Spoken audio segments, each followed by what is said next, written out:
Alright fellas, Juno here again.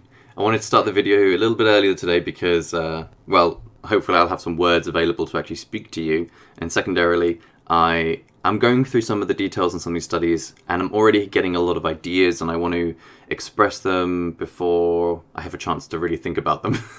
I don't want to think myself out of an idea. That wouldn't waste anyone's time. Alright, so this study in particular, this is I think a retrospective study looking at a culmination of a lot of studies over time and trying to compare some of the clinical features. It's bringing up some really interesting findings. Now, I know that from what I've learned, like this retrospective studies tend to be the weakest because they can't. Everything's out of context, basically. That when they contrast and compare other studies, it's very difficult to get an accurate metric with which to align the studies in context of one another. So I appreciate that this isn't going to be perfect. Nevertheless, they draw some fascinating conclusions, or at least hypotheses, from the information they have. And I just was going through it, and I thought that there was so much I wanted to talk about already. So the bit that just, pushed me over the edge when I had to start the video was I was looking at the occupational environmental risk factors.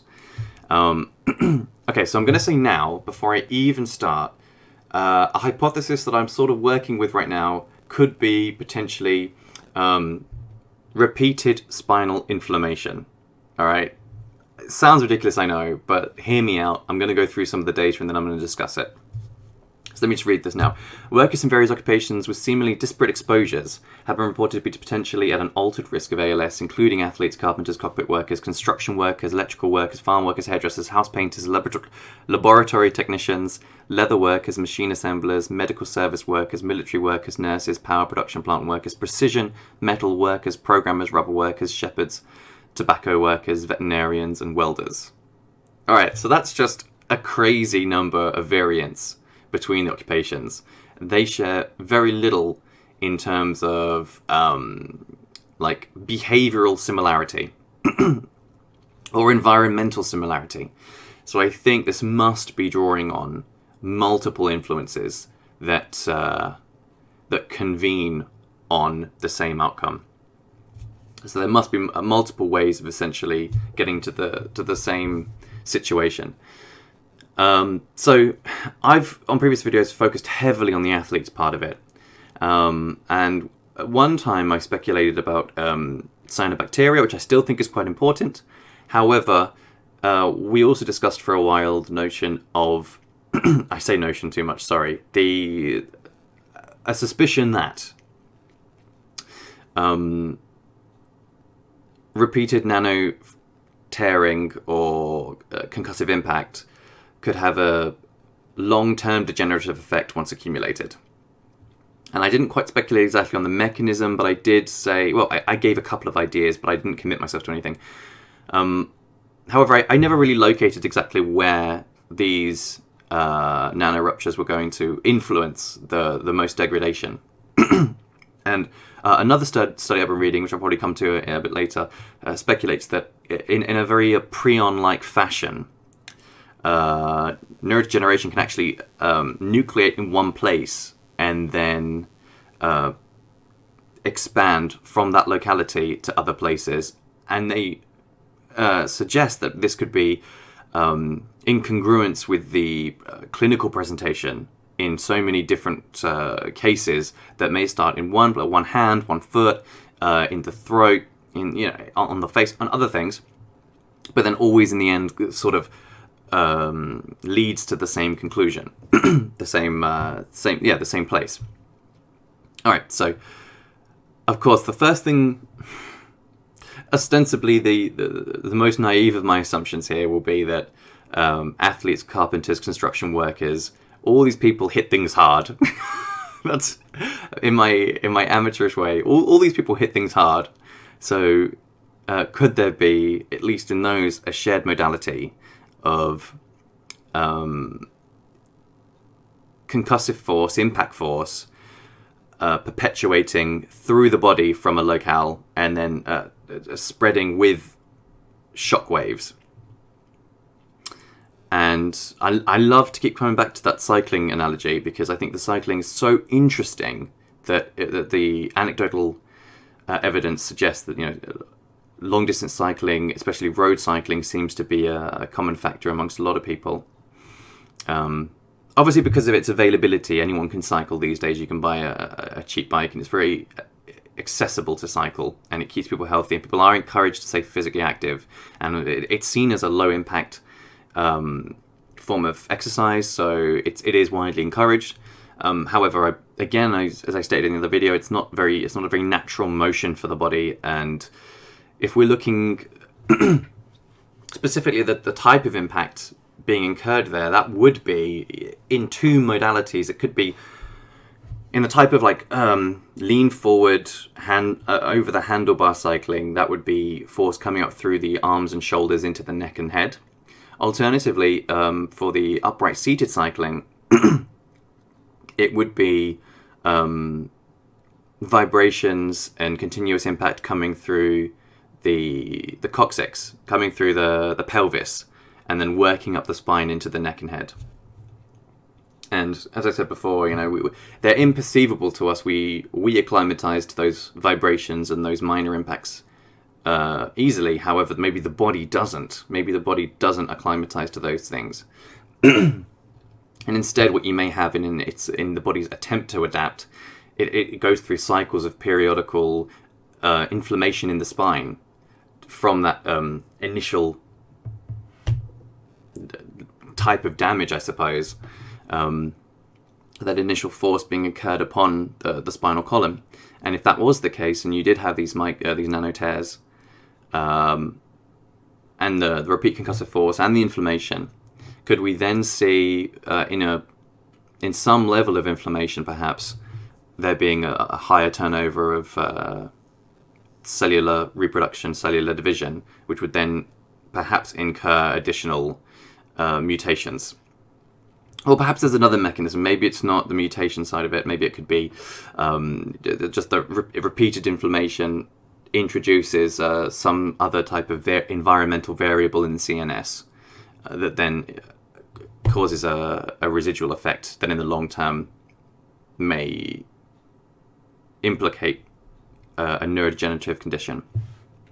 All right, but then we move on. Cockpit workers, I'm not really sure exactly what that applies to. I want to say the plane of a cockpit, in which case you would be, again, very frequently under the force of an airplane taking off, especially a commercial liner, commercial jet. You would have the vibrations, the turbulence vibrations, you would have the vibrations of the mechanical components of the aircraft, you would have a lot of vibration entering the cockpit. I would be interested to see if frequent flyers who flew for work occupationally, but weren't involved with the airline companies, if they also presented with more incidents of neurodegenerative conditions. For me, that'd be quite interesting. Electrical workers, laboratory technicians, machine assemblers. Obviously, these are people who work in very specialist environments. Electrical workers specifically would be working around electrical components a lot. If their work is, they're repairing or maintaining something, there would be at least the potential for a lot of exotic elements that they would be exposed to that are present in electrical systems. So that could be perhaps an environmental influence, a chemical, something they're aspirating, or something they're just exposed to on their skin. Farm workers and hairdressers, house painters could definitely all qualify for that as well, because they work with a lot of chemicals too. Laboratory technicians. Leather workers is an interesting one, because I know historically tanning leather was often done with the brain matter of the animal that you were tanning. So you would slaughter the animal, skin it, and then you would make a mixture from the brain matter. And maybe the chemicals involved in the brain itself has a sort of this prion effect, like we see with Creutzfeldt-Jakob's, where you have a level of cannibalism inherent to a species or inherent to a group of animals, and then over time they do begin to share these prion-like organisms, these prion-like conditions. And I've heard of some neurodegenerative conditions sounding as if they're acting in a prion way. So perhaps there is something shared between them, maybe even in professional leather workers today, maybe they're not using brains anymore, but they've retained something chemically similar to the makeup of the brain when it's mixed in that way, and maybe it's exposure to that which could be having an effect. Machine assemblers, again, be working with heavy metals, of course. I know working with heavy metals, working in agriculture, working in machining, has been implicated in a number of things, not just neurodegenerative conditions, but I know also apparently it's carcinogenic as well, and I've heard some very rare cancers coming out of people who machine mill as a hobby or as an occupation. I've definitely had them before. Even, like I said, even in rare cancers, they're doing these things or they're working out on the farm. Shepherds, again, if the shepherding is done in a country that does, have an agriculture industry, that they would be more exposed to fertilizers and agrochemicals. And then you go on to, as you said, medical service workers, military workers, nurses, power plant production workers. Difficult to say there. Medical service workers, I wouldn't imagine would be working around a whole lot of chemicals. However, there is the implication, there is a suggestion that a viral infection could, or a repeat exposure to viral infections can have can play a role in developing a neurodegenerative condition. And if that is, would we be looking at some sort of myelitis, maybe? Again, something spinal, something inflammatory, perhaps. Difficult to say, but I think if you are repeatedly exposed, even asymptomatically, to pathogens or to viruses, that there may be a reasonable expectation that some of those may enter the CNS at some point. Even though it is very difficult to enter the brain, some viruses have been known to do it, and you will see in other viruses, I'm sure I can pull up a slide for this later, neurological conditions associated with many viruses, especially in epidemic or pandemic outbreaks. Okay, so continuing on there, precision metal workers, programmers, rubber workers, tobacco workers, veterinarians, welders. So there is a number there. The programmers is the one that actually, I suppose, was the most surprising for me, because these are sedentary people for the most part. However, they are in proximity to electrical equipment for long periods. So where it was previously in this document, there was some speculation as to whether or not low-level electromagnetic fields played a role. I have heard such things before, always anecdotally, which is the problem. I don't think there's much in the way of clinical trials or professionally accrued evidence. But there is anecdotal evidence from various sources that suggests that there may be some relationship. However, it's a very tenuous field to enter, especially since 2020 and a lot of hysteria about 5G connectivity. Yes, it's a very difficult field actually to speculate on. However, there have again been anecdotal evidence given before that there was some causal relation between either power lines or transformers or industrial, locally sourced industrial electrical machinery. And okay, and maybe in that regard, I could see potentially if programmers were sedentary all day but always near something emitting a very weak electromagnetic field, it may over a long period accumulate. But again, pure speculation there, and it's in contrast to everything else that's present in that list. It does seem to be one that is anomalous, and maybe it's just the quantity of people programming, especially in populations that maybe exhibit it more, like the Caucasian population, white-collar workers, that sort of thing. You may just end up seeing that's a, it's correlative, but perhaps not causative. Alright, so bear with me just a moment. I'm just going to continue reading. Military personnel are exposed to a battery of unique and potential harmful factors, including physical and psychological exertion and trauma, transmissible agents, viruses and vaccines, toxic substances, heavy metals and chemicals, and other environmental toxins specific to particular deployment areas. A review article focusing on the potential links between military-related factors and ALS has been recently published and concluded that although there is evidence suggesting a role in military service in ALS, it is too premature to draw a firm conclusion regarding a causal relationship. See, that's very interesting. There has been a long-term, again, speculation that vaccine exposure may sometimes result in mild neurological disturbances. The Guillain-Barré syndrome presentation in some of the COVID-19 vaccines would seem to align with that, at least it correlates slightly. However, the problem is these conditions do exist in the population wild anyway. So identifying whether or not it's outside of the expected parameter or is a genuine anomalous result is very difficult to accommodate for.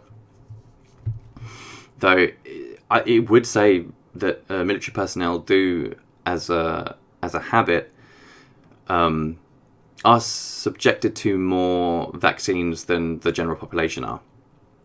So that could be a factor. And like I said before, maybe I am here to say the things that the institutions would suffer at saying, because to even suggest it may be detrimental to themselves.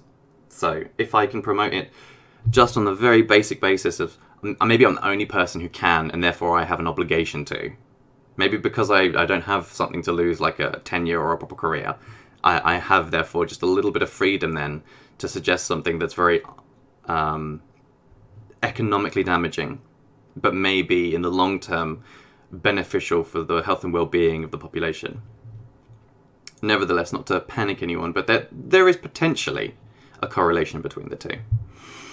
And with foreign deployment, they are exposed to more than the average individual would be in terms of foreign pathogens. So while it is necessary to inoculate them, on the other hand, that level of exposure may be worth considering. Electrician, occupational electrical shock, and electromagnetic field. Alright, so I actually haven't read all of this yet, but I'm going to just read it with you because there are other things I want to come to, and they may end up converging in some of these. ALS has been associated with electrical occupations, especially welding, magnetic fields, electrical fields, contact currents, microshocks, and both perceptible and imperceptible electric shocks all contribute to occasional exposure to extremely low frequency EMF. The reported association of ALS with EMF is generally weaker than that with electrical occupations. Evidence is not yet available to distinguish whether electrical shocks or exposure to EMF underlies the association between electrical occupations and ALS. A meta-analysis, that's the word I was looking for earlier, suggested that there might be a slight but statistical significant increase in ALS risk among people with job descriptions related to relatively high levels of EMF exposure. However, studies using residential proximity to power lines as a proxy for EMF exposure failed to support such a relationship. Different exposure levels investigated in studies of occupational compared to with residential exposure to EMF may partly explain the different findings to date. Well, very interesting. I think we spoke about this a bit earlier.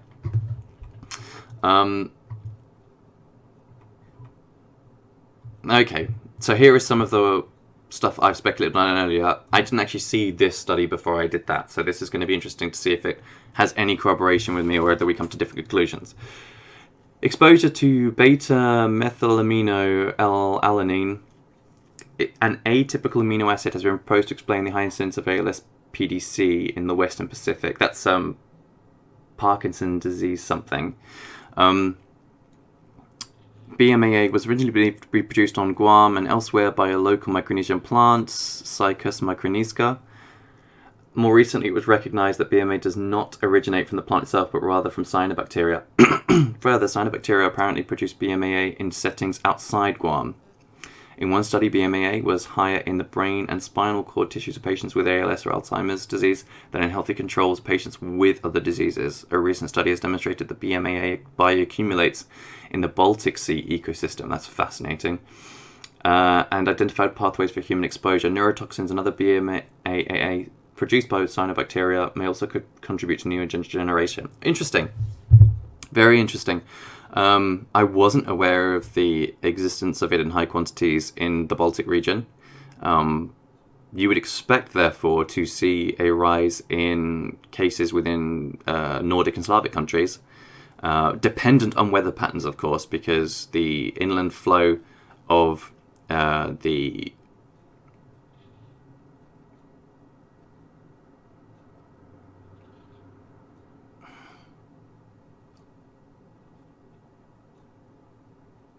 aerosolized gas and the water that would have been absorbed into the atmospheric weather conditions wouldn't always necessarily, blow in every direction. It might only be due to global weather patterns highly likely to precipitate into certain regions. I mean, that can also follow things like, for example, daylight exposure. So with the turning of the Earth, you then have a predictable flow of heating and cooling, and that in turn affects barometric pressure. And with a pressure imbalance, you will then be able to predict or make some predictions on precipitation and where it's likely to occur. So with that notwithstanding, you should therefore see certain populations having greater exposure than others. Let's have a look at what it says about viruses. Previous viral infection has also been considered as a potential risk factor for ALS. For example, a role of enteroviral infections in ALS has been hypothesized since neurons in the anterior horn of the spinal cord are the target cells both in ALS and enteroviral infections, including poliomyelitis. Using reverse transcriptase and situ polymerase chain reaction, enterovirus RNA was detected in the motor neurons of anterior horn patients with ALS.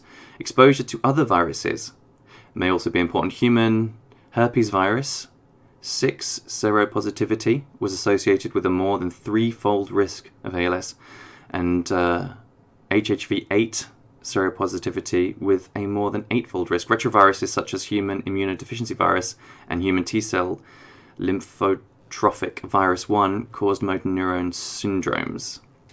That's interesting. Some as of yet identified retrovirus might also be a risk factor for ALS, because a mouse retrovirus, marine leukemia virus, causes both lower motor neuron syndrome and leukemia lymphoma. A more broad measure of retroviral infections, i.e. serum activity of reverse transcriptase, an enzyme characterizing retroviral infections, was similar among ALS patients and their blood relatives, but lower among their spouses, who had levels similar to that of other non-blood relative controls. More recent studies of the expression of human endogenous retroviral sequences have revealed significantly increased expression of human endogenous retrovirus type K, HERV-K, one of the two most studied human endogenous retroviruses, given its complete open reading frame and ability to form virus-like particles in the serum, muscle, and post-mortem brain tissue of ALS patients. Now, this is very interesting.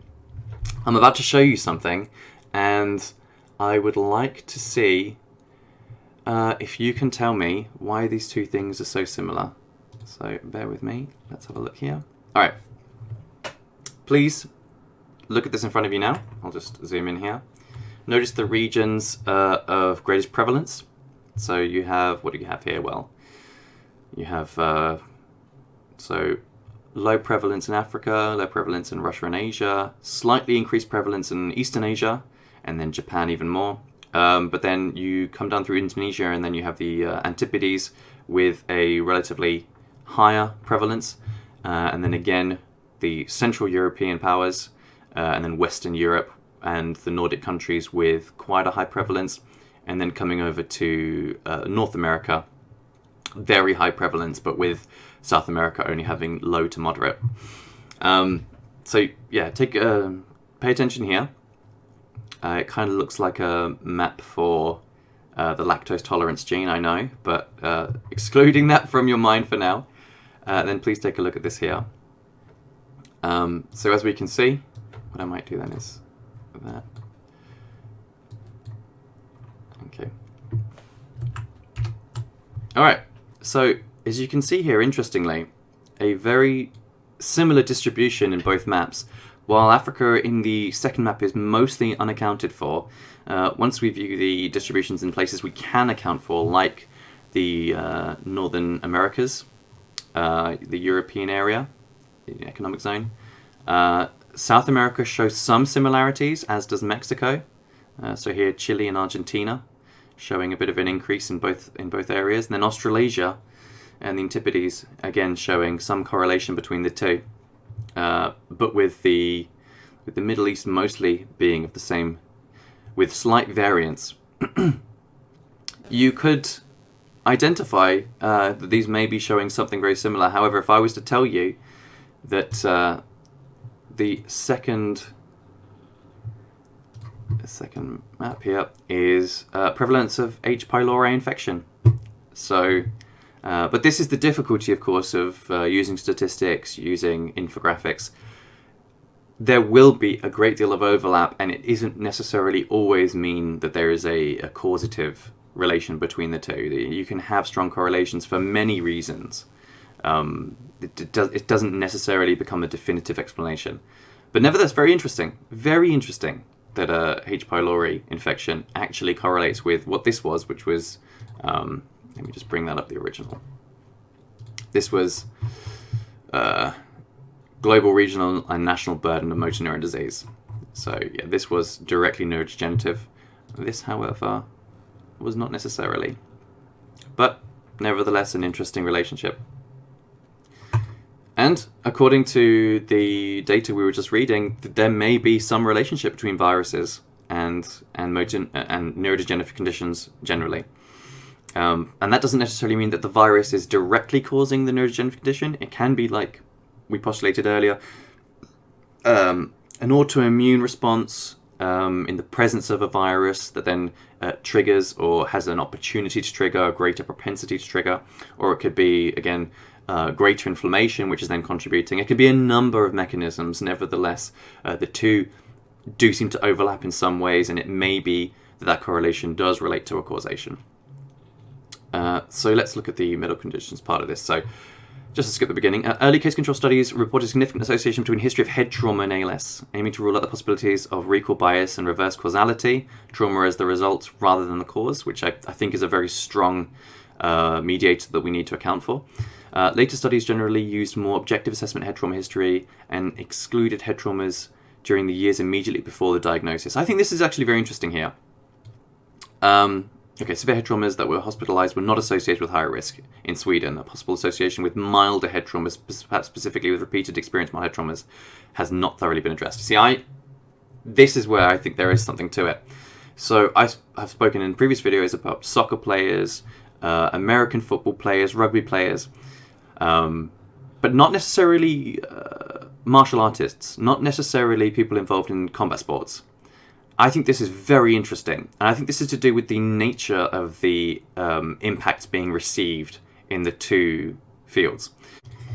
Apologies for that cut there. So I've prepared a few more resources for us to look at. And it was specifically I wanted to look at the varying types of impingement placed on the spine during different activities.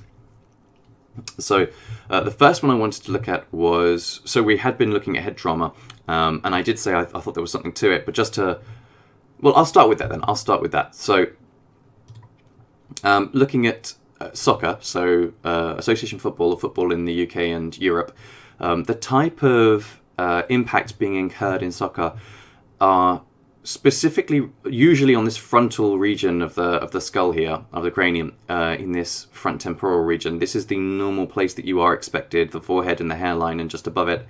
This is where you're normally expected to meet the ball with contact.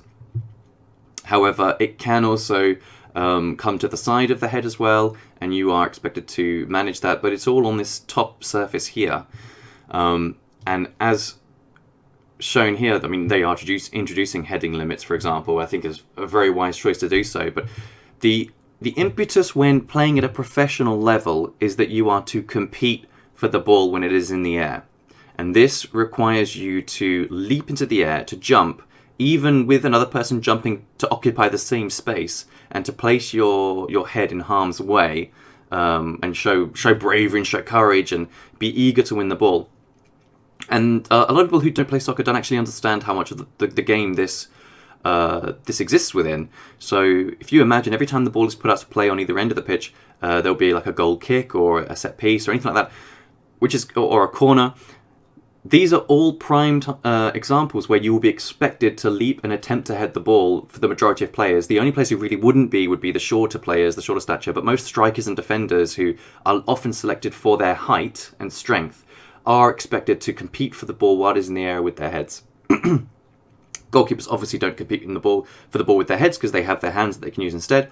So in keeping with that, I would never really, if neurodegenerative conditions were associated with concussions or head or cranium impacts, I would never expect to see short players or goalkeepers unless they're impacting some other element like the field, or they're kicked in the head, or they run into a goalpost, something like that, an unusual, anomalous activity.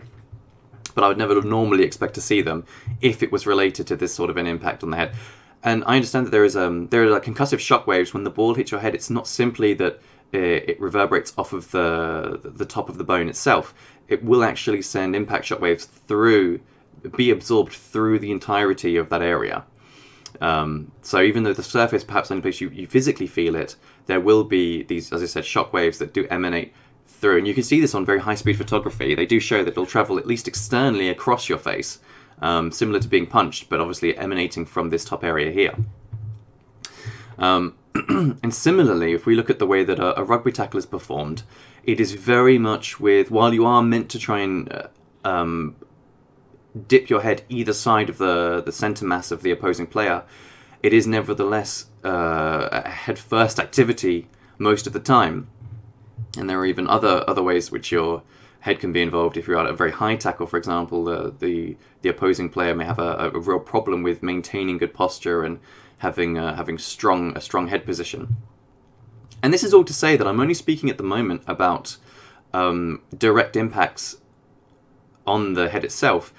This is nothing to say about the propensity for there to be a misalignment in the spine as resulting from this impact. So even in good position, if your head is off to the side, you are still incurring a force that is going to be traveling down through between your shoulder and your head and affecting the spinal column. And I think this is very interesting. Again, looking back at the football header, when you're heading the ball, your head is not in always a natural position. It is somewhat compacted, and when the impact occurs, that must be reverberating down the spinal column as well. And I have this suspicion when we look at cycling, we could look at the varying common posture styles in cycling for different pursuits. It depends on the design of the bike as well. Some bikes are designed with this type of sunken handlebar, others are designed with a straight bar across, others have a slightly raised profile.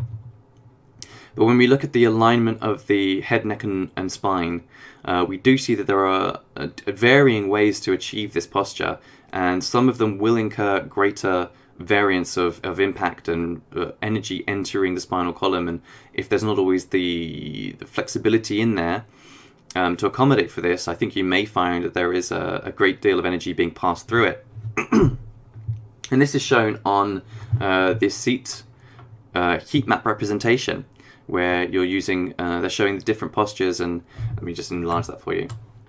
The different postures, and where you will then find pressure placed upon the seat, which obviously is the converse of where it will be placed on the pelvis.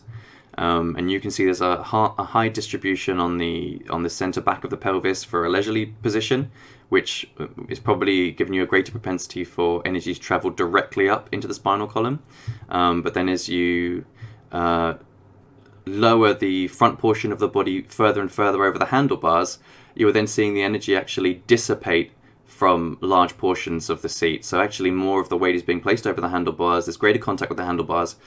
Whether or not this is positive or negative yet to be decided. However, it does seem to be changing the relative weight distribution on the seat, and that would in turn change the energy focal point as it enters the rider, and whether or not that would impinge directly on the spinal column itself.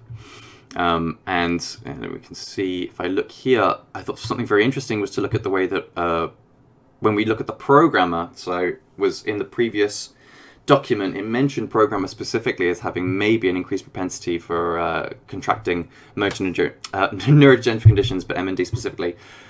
Maybe the way in which they are being instructed to sit to alleviate muscle strain and reduce other common ailments could actually be encouraging greater emphasis of weight being placed into the spinal column. More pressure being placed upon the spinal segments, and obviously pressure taken off of the arms and the neck, which I can understand definitely if you look at it from like a carpal tunnel perspective, or from damage to a rotary cuff, or muscular repetitive strain injury. This would appear to be optimal. However, if we're looking at it from the health of the spine, perhaps postures that alleviate the distribution of weight onto other areas, like in this laid back posture, it's less coming from the lumbar area and more into the dorsal.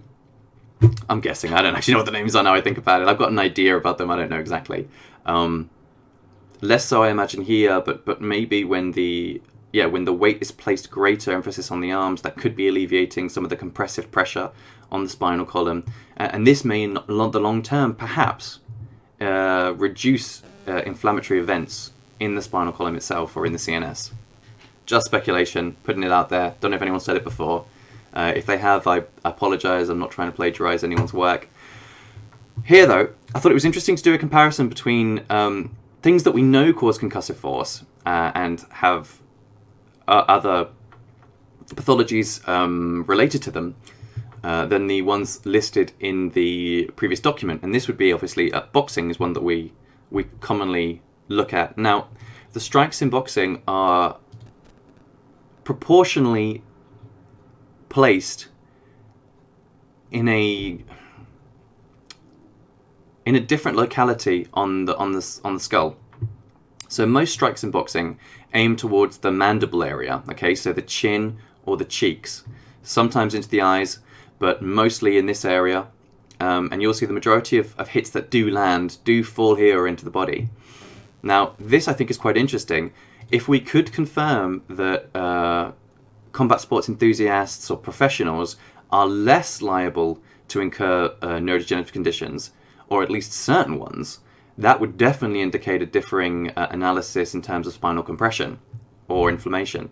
So let's see, as you can see, these are blows mostly.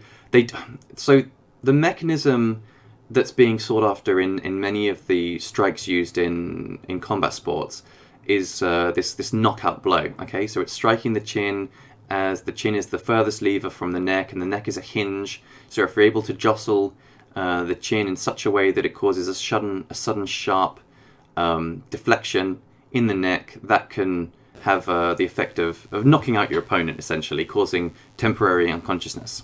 I don't know if the mechanism behind that's fully understood, but I know that this is the aim of the sport in some way, is to achieve this motion in your opponent, and therefore, in yourself, is to defend from this happening.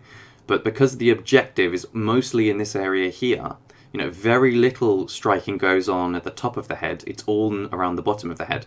I would be interested to see if we did see some causal relation or not to neurodegenerative conditions in boxing or other striking arts like Muay Thai or kickboxing or other things like that. Even when there are common knockouts and concussive damage, but maybe not the exact type of damage that is related to other neurodegenerative conditions.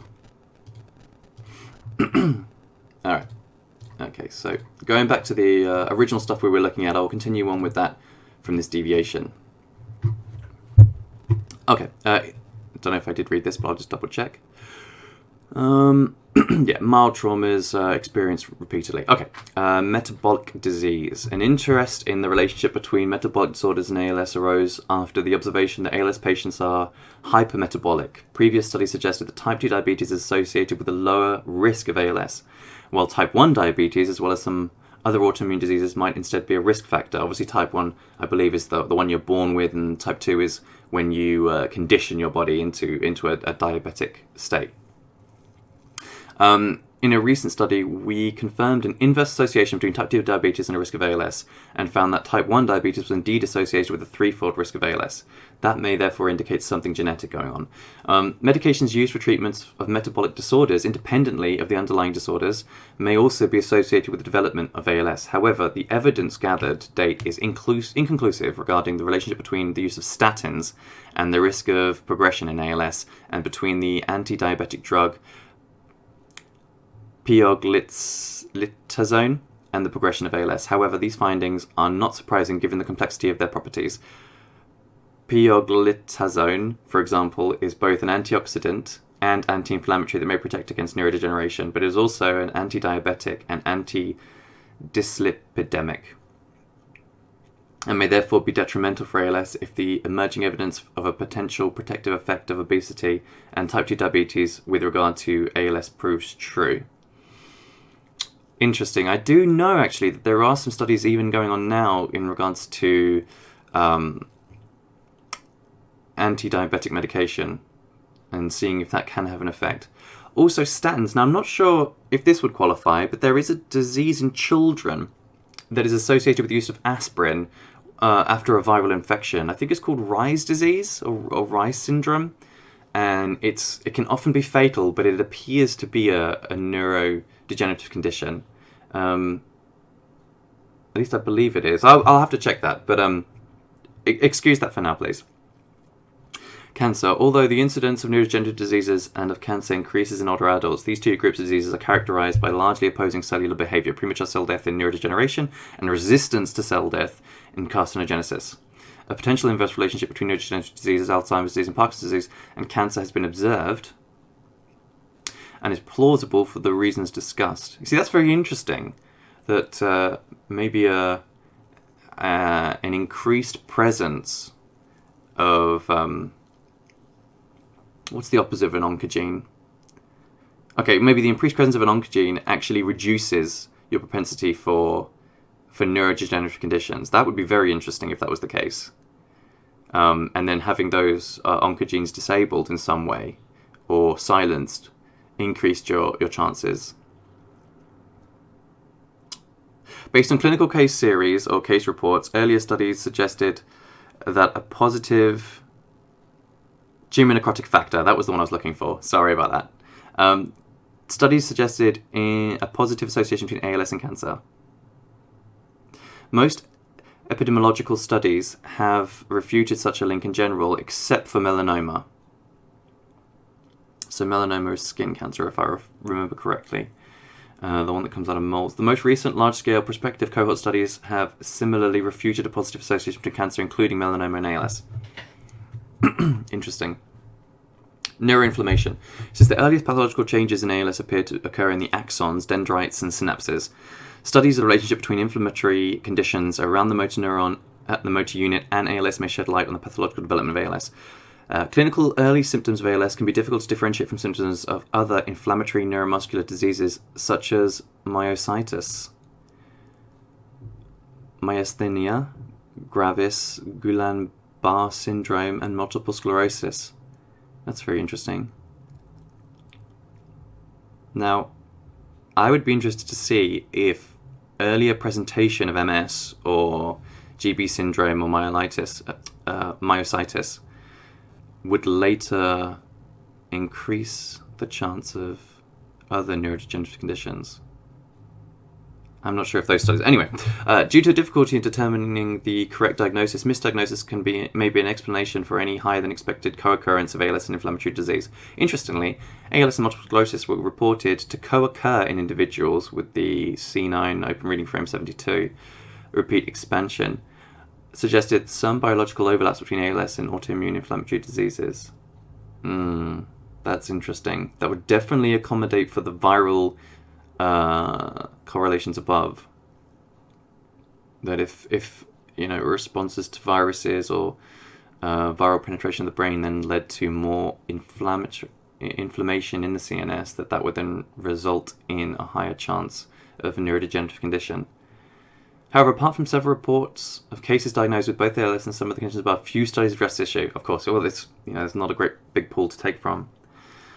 That would be very interesting, though, to analyse that. I mean, even in cases where people hadn't reported inflammation, if you could infer that there was potential low-grade inflammation from other signs and then corroborate it with later diagnosis of a neurodegenerative condition, that would be interesting to see as well. Interactions between genetic and non-genetic factors. Intriguingly, studies have shown that even subjects carrying highly penetrant mutations do not always develop ALS. For example, based on a pair of monozygotic twins with a similar methylation level and repeat size of C9orf72 expansion, but who were discordant for ALS, a recent study highlights the importance of non-genetic modifiers in the development of ALS. In that study, the co-twins who developed ALS had a history of both smoking and head trauma, where the non-ALS co-twin had neither exposure. Insight gained from studying gene-environment interactions has furthered our understanding of diagnosed etiologies. For example, the interaction between the APO gene and traumatic brain injury and Alzheimer's disease, the HLA gene and smoking and multiple sclerosis, and the A-synuclein REP1 gene in Parkinson's disease. Identification of risk factors, especially non-genetic factors for ALS, has proven difficult. Likely reflects the complexity of these, I would agree. It's probably a lot of factors are involved. Or, like cancer, multiple mutations can present in a semi-similar way, but resolving them takes entirely different approaches. But that's obviously the great thing about being able to use germ cell studies and even pluripotent cells that you're able to manufacture from the patient themselves. You'll then be able to hopefully develop neuronal models for them specifically in a very personalized medicine approach. I don't know how feasible that is for the future or how expensive it'll be, or will insurance even cover it. But then again, if it is proven that there is some sort of viral exposure link, then when we have epidemics like last year, will that then mean that future insurers will increase their premiums based on your exposure to an epidemic or a pandemic? That would be an interesting ethical question. Arguably the most pressing unmet need in ALS research is to better classify subtypes of ALS. Well, that is the logical next step, definitely. In terms of clinical presentation, symptoms, survival profile, genetic background, underlying pathology, the lack of such information is likely to contribute to the inconclusive findings to date regarding risk factors underlying the mechanism of ALS, as well as the lack of success in various clinical trials. Alright, I think I'm going to give that a break there. I think I've covered so much of it, and it is very interesting. Okay, fine, I'll just read the conclusion. Over the last few decades, a great deal of new knowledge has been gathered on ALS, especially in terms of its underlying genetic and potential mechanisms implied by these genetic findings. In contrast, though, we generally agree there is substantial impact for non-genetic factors on the etiology of ALS. So far, little progress has been made in identifying these factors with some degree of certainty, and improved knowledge of non-genetic risk factors for ALS, hand in hand with our increasing knowledge of ALS. Genetics should prove more fruitful in deciphering the cause of this devastating disease and eventually providing cure. Apologies again for the break there. Okay, so this was another study, occupational environment exposures, what we truly know about the risk factor. So I'm not going to endeavour to put this study into as much scrutiny as the last study. I felt like the last study was more interesting in the cumulative meta-analysis. However, there are still some interesting pieces of information to derive from here. Let's see, where we go. Yeah, so this just looked at a vote counting for a few thousand studies, I think 3,000 or 4,000 studies, and then they whittled that down and distilled out some information. And what they had here was similar to the previous study. So candidate occupations were veterinarians, health workers, athletes, hairdressers, power plant production, electrical and military workers. However, they endeavoured to say that this type of meta-analysis is very difficult to do outside of the context of the studies, and having no strong metric to compare them with. It suffers from the same issues, but it does derive at least some of the same conclusions. The veterinarians one is very interesting to me. Very interesting. I can only say that they must classify in the same way as health workers, so they are exposed to pathogens frequently, and therefore that seems to drive up the level of presentation. which of course is very sad because these are the people that we rely on to remedy the situation, and they're the ones being worst affected by it. Nevertheless, it's a very interesting presentation.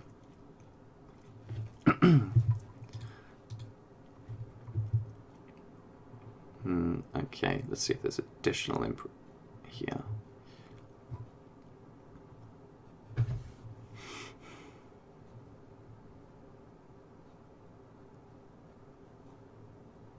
All right, so just to, again, I'm going through some of these for the first time. Mortality from ALS and Parkinson's disease among different occupational groups, 85 to 2011. So consensus data taken from 12 million individuals, of which 26,000 ALS, 120,000 Parkinson's, so a significant increase, well, a fivefold, near enough. Chronic disease of the endocardium deaths, that's on parity, you know, just a sixfold of the ALS. And then associating with age groups here, that's a huge quantity when you think about it. But then again, if you're spanning these time frames, 85 to 11, so you're looking at 20. No, hold on, my math is that good. 85 to 2015, so 26. For 26 years, 39 between there. Now, is this cumulative, or is this individual? Okay, no, it isn't cumulative. All right.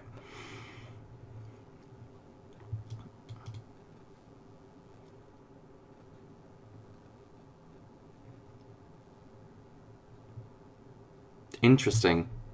Interesting, these present so early. These begin presenting so early, even though these have by far more. These present very late.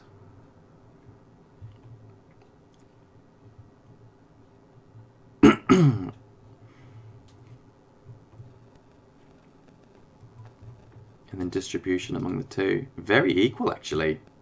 Very close. You know, what is it, 15% difference?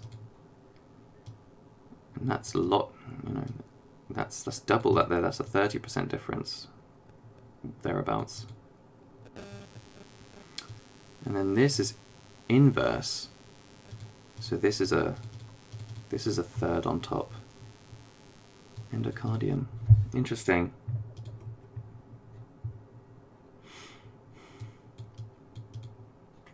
Wow, I mean, look at that, for example. So even though it's a 10 to 1, that's a 25 to 1 comparison. So whatever the vulnerability is that's being attacked, it is a lot less present in this population.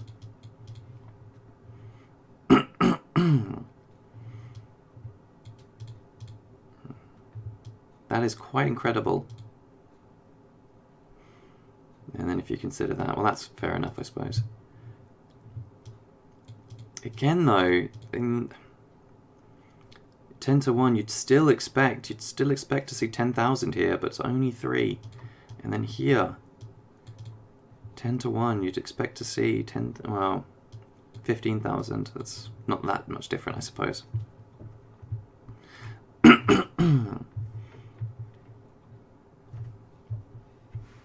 In standard analysis, among ALS descendants, the PMRs for 14 occupation categories was significantly above 1, and for 4, computer, mathematical, architectural engineering, legal and educational training and library, were 1.5. In contrast, PMRs were significantly below 1 for 10 occupational categories, and none had a PMR of under 0.67.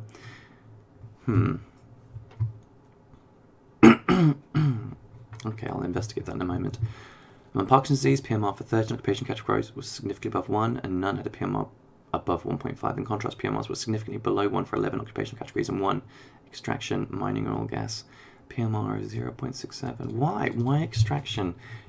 Petrochemicals you would imagine to be very, very toxic. Among chronic disease of the endocardium descendants, the PMRs for 9 occupation categories were significantly above 1, but the magnitudes were much less than those observed for ANX Parkinson's disease, the highest 1.15. Legal category. PMRs for 7 occupation categories were significantly below 1, but again the magnitudes were much less than those observed in ALS Parkinson's disease.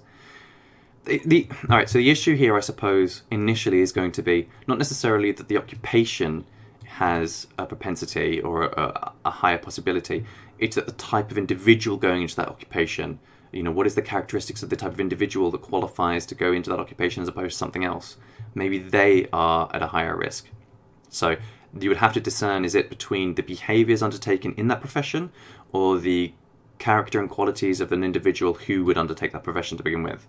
And is there therefore something inherent to them rather than the profession that's giving them a higher or lesser risk?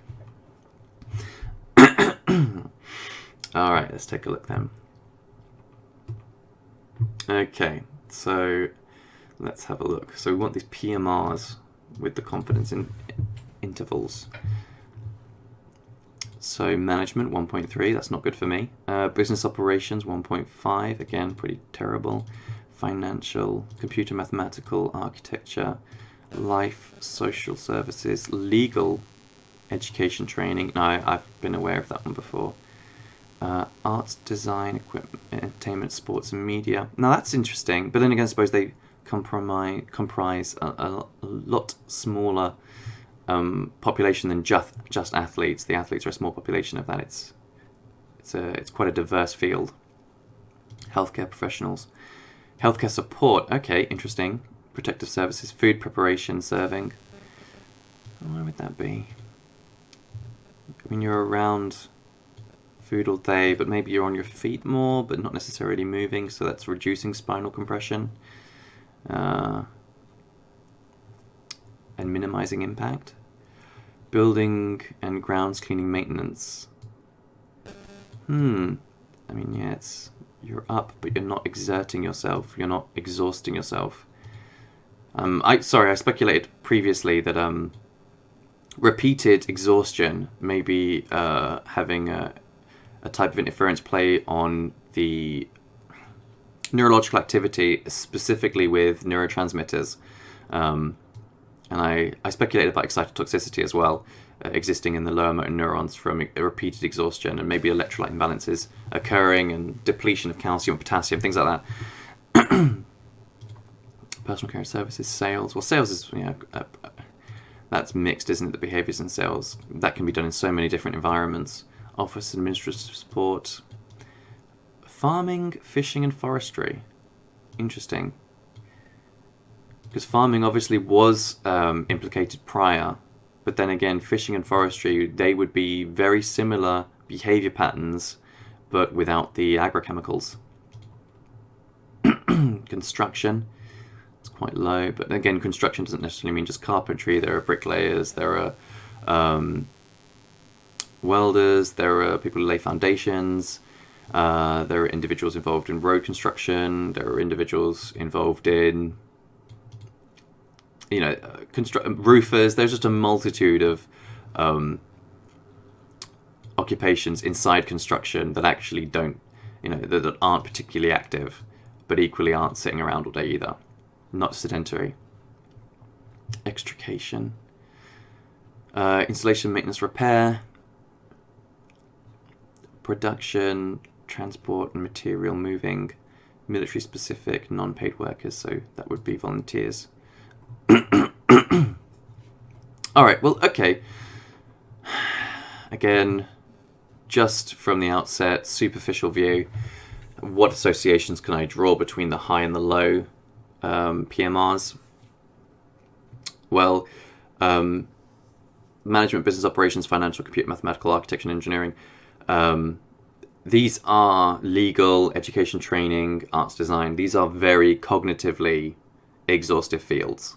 Okay, so you will be long periods of focus, very little monotony, very little opportunity for mental downtime, high pressure environments, financial management, business operations specifically, so maybe stress induced. Let's see, which was the highest? Computer mathematical, yeah, sedentary, but not necessarily a relaxing sort of rest. I mean, again, long periods of focus, long periods of intense thought, very little monotony involved. Life, physical and social science, community and social services. You see, if it was a sedentary lifestyle, I would like to include logistical workers in that, because many of them are, truckers or operate logistics from a warehouse. A lot of that is quite sedentary, but not necessarily high attention, high mental exhaustion. Where would they fall? Where would they fall in this? That would help me identify what features of the behavior are actually more relevant. They're not here. That's difficult. I mean, look, these are outdoors. All right, the farming and fishing, forestry, construction, extraction, installation. These are outdoor. If you're a phone installation person, you're climbing poles, you're visiting signal boxes, you're going to various places. Transportation, material moving. Now that's interesting. Transportation, material moving, logistics. Could this be public transport as well? Many people report driving as being, they're able to basically shut their brain down and just go into a kind of autopilot, right? The same routes often, the same variables in front of them. They only have to concentrate on very few things. There is a meditative quality to driving that has been described, not in a racing context, but in the routine kind of driving. That is interesting. All right, okay. All right, let's have a look a bit more. As previous studies, occupational ALS participants found focused on exposure to toxicants that occur more frequently in lower CES occupations, farming, construction, production, military service. This study, however, did not find positive association between lower CES occupations and ALS Parkinson's disease mortality. Rather, positive associations were identified between ALS and Parkinson's. Wow, okay, this is interesting. And higher CS occupations such as computer and mathematical architecture and engineering, legal, education training, and library occupations. Understanding the reasons for this finding is important for a number of reasons. The burden of ALS and Parkinson's disease mortality could increase in the future, and because the US workforce is increasing in age, and increasing age is a recognized risk factor for ALS and Parkinson's disease. If the association between the higher CES occupations and ALS and Parkinson's disease mortality is real, then the burdens of ALS and Parkinson's disease mortality could also increase in the future. Yes, they would, that's true. Subject to at least 6 limitations. Fair enough. All right. First, usual occupation outcomes might have been misclassified. Since occupation codes, 15 categories reported the agreement between occupation ascertained from death certificates and company records only 58%. That's a huge margin. That's huge. All right. However, a recent study on 2010 census standard occupation classifications codes, 22 occupation categories, found a concordance between self-report, usual, and current occupational was good. 95% confidence interval on 0.76. All right. Second, although the sensitivity of death certificates for ascertaining ALS is high, it is lower for Parkinson's disease, which suggests misclassification. Deaths were likely more prevalent than misclassified for ALS deaths. Fair enough. Third, a broad occupation category is used for this analysis, aggregated workers who might have had substantially different working conditions, of course. I mean, you are categorizing, of course it's going to happen. Limiting interpretation of results. For example, if an insecticide were positively associated with Parkinson's disease mortality, this analysis might not have found a positive association between farming, fishing, forestry, and the Parkinson's disease mortality, because that occupation category includes farmers who both did and did not use insecticide, as well as fishing and forestry workers who likely never to use it. Yeah, I copied that earlier. Fourth, death certificates do not collect dates of employment or of diagnosis. True, so it's hard to identify, was that a recent occurrence or was that a lifelong occupation. Progressive nature of ALS policies make it unlikely that much of the descendants' time employed in their usual occupations would have occurred after diagnosis. Therefore, reverse causality, diagnosis of ALS Parkinson's disease, would cause workers to switch their usual occupations, and misclassification of usual occupations unlikely. Fifth, this study was unable to separate effects of occupation and CES on ALS and Parkinson's disease mortality, and results might have been affected by unmeasured confounders such as cigarette smoking. Yep, true. Hard to tell. I'm Sure, if we look, for example, at office workers, legal workers, again, these high stress, high attention, they're going to drink more coffee, they're going to smoke more cigarettes. These things are very likely in opposition to some construction sites don't allow smoking. So how would you smoke if you're a builder? It would be less likely to happen. So yes, there are some other things to consider. Finally, there are recognized limitations use of PMRs for analysis. Negative control outcome analysis, however, suggests that these limitations did not meaningfully affect the results of SES occupations.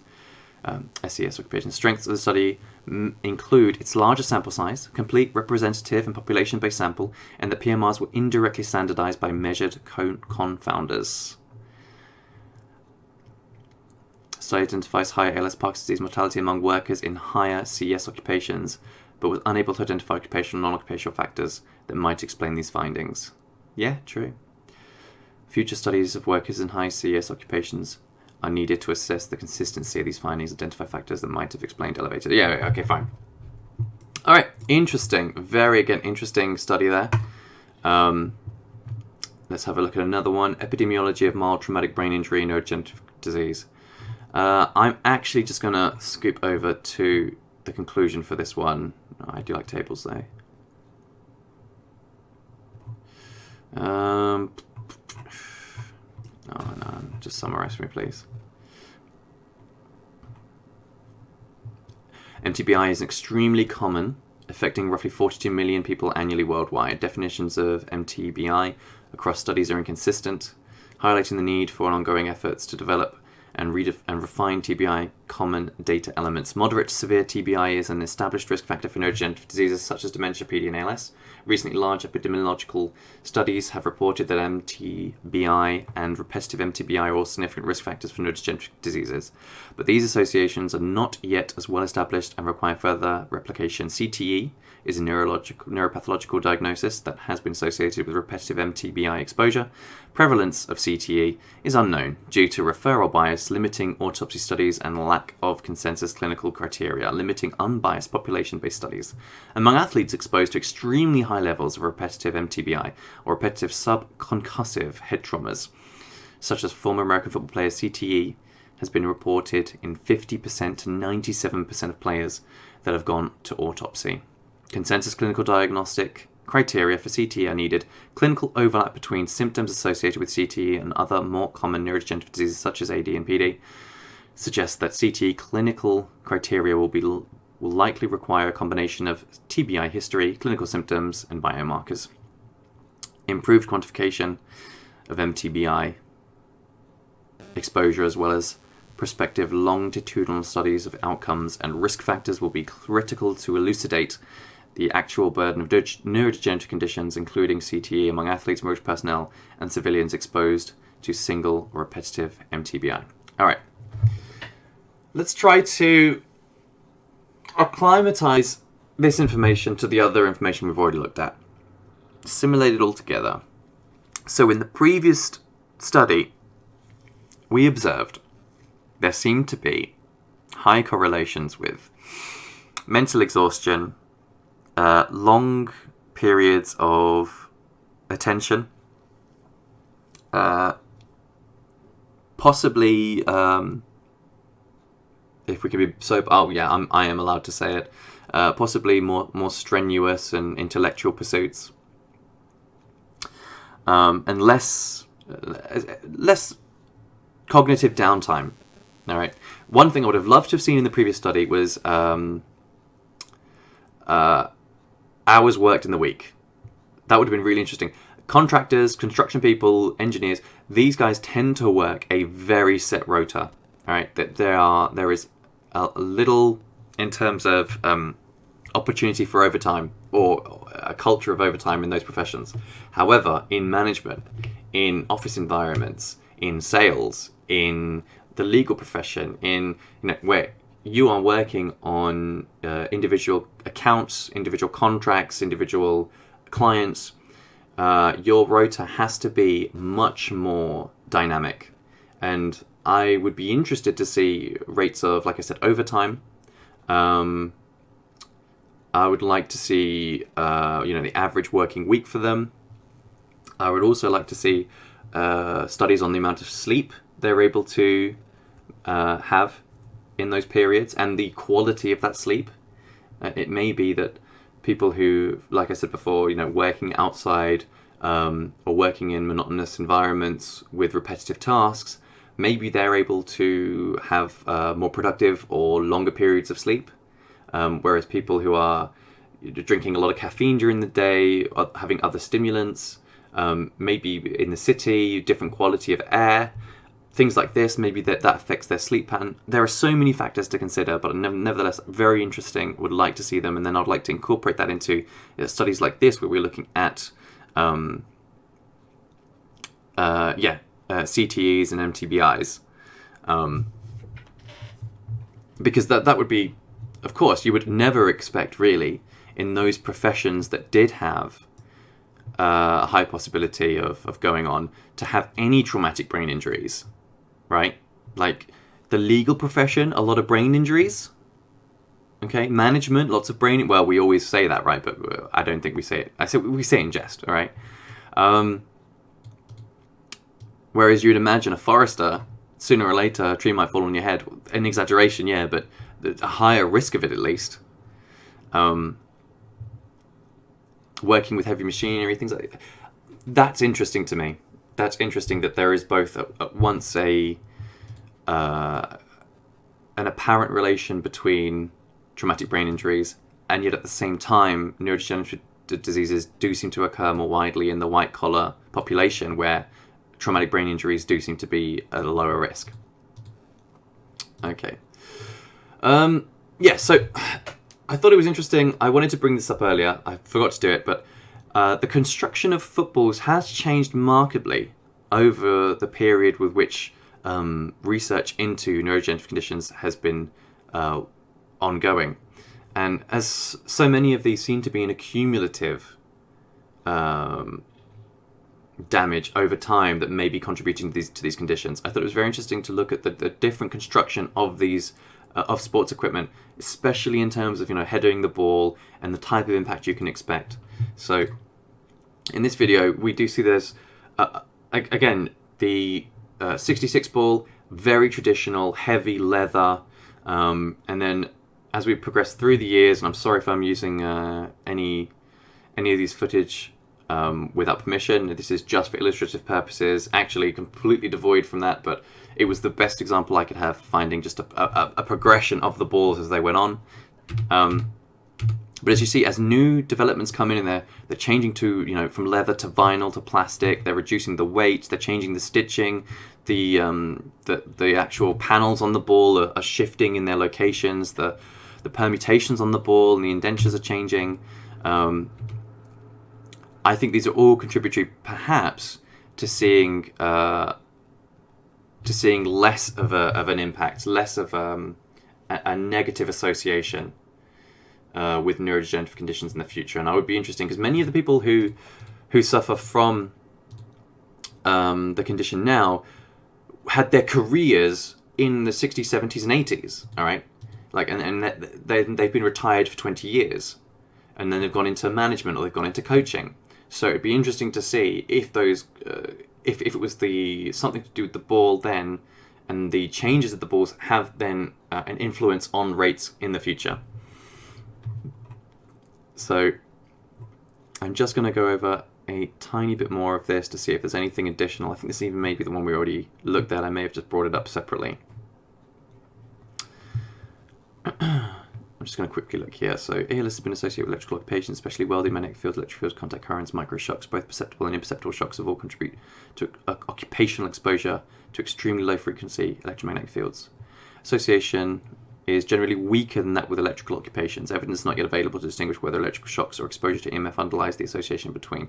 That's fair. I mean, we looked at the programmer thing earlier, and it seemed to be more based on other factors, perhaps not the EMF itself. But nevertheless, very interesting. High EMF using studies, residential proximity to power lines, EMF exposure failed to support such a relationship. All right, I'm going to go ahead and throw that off there. So for the time being, I'll thank you very much for joining me. I hope that was an interesting little look at maybe the way that I approach the field. As I said, on this occasion, I didn't look at every study before I presented my data. I actually went through it with you, giving you my interpretations as I was reading it and trying to contextualize that in a reasonable fashion. But yeah, nevertheless, I hope that was very instructional and educational for you. And I thank everyone again for who makes that information publicly available. It's incredibly useful for people to be able to appraise that and offer their contributions, and hopefully not murky the waters too much with their naive ramblings, but actually offer something a bit productive. So thank you very much, and have a nice day.